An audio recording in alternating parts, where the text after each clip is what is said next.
देखना देखेंगे क्लास 10 का जो उर्दू सब्जेक्ट में आता है, जो जिसका विषय उर्दू रहता है, द्रक्षा का सबसे पहले हम लोग देखेंगे कि इसका लेखक कौन है और क्या कहानी इसका। जैसे कि हमद है, हमद का लेखक कौन है? शबनम कौल। तो ये चीज़ बहुत इम्पोर्टेंट होता है, ये चीज़ पूछा जाता है ऑब्जेक्टिव के रूप में।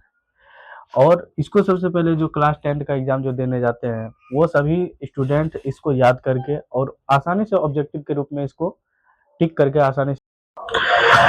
दूसरा आप देख सकते हैं, ये है क्या? अफसाना। अफसाना का मतलब होता है कहानी, जिसे आप हिंदी में कह सकते हैं कहानी। कहानी में जो अफसाना है, अफसाना का जो लेखक है, ये भाभी जान लिखा हुआ है। ये भाभी जान का लेखक है सोहेल अजीमाबादी। ये पूछ लिया जाता है, ये कहानी अफसाना दे दिया जाता है और इसका लेखक कौन है, ऑथर कौन है, ये चीज़ पूछा जाता है ऑब्जेक्टिव के रूप में। ये भी है हमारा अफसाना, यानी कि फरार। फरार का लेखक कौन है? फरार का लेखक है सैयद मोहम्मद मोहसिन। इसी तरह से तीसरा अफसाना है कटी हुई शाख। कटी हुई शाख का लेखक है डॉक्टर कमर जहान। चौथा है अफसाना आशियाना। आशियाना का है निगार अजीम। और इसके बाद आता है मजमून। मजमून जो जिसे हम निबंध कह सकते हैं, और इसका जो है मजमून आलमी हिद्दत।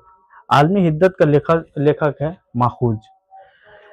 अगला मजमून है रिया। रिया का लेखक है सर सैयद अहमद खान। ये बहुत बड़े लेखक है, जो इंटर में की बहुत सारी कहानियां अपने लिख के दिए हैं। तीसरा मजमून है अदब की पहचान। अदब की पहचान का लेखक है डॉक्टर अब्दुल मगनी। ये लिखा हुआ है डॉक्टर अब्दुल मगनी। चौथा है हिंदुस्तानी आइन के मामार। चौथा मजमून है हिंदुस्तानी आइन के मामार, जिसका लेखक है माखूज।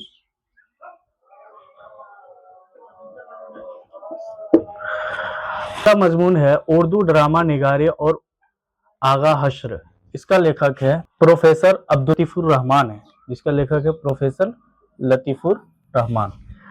अगला मजमून है आर्यभट्ट और तिरंगा, जिसका लेखक है माखूज। यानी कि आप देख सकते हैं माखूज के कितने एक मजमून लिखे हुए हैं, 2 मजमून और 3 मजमून।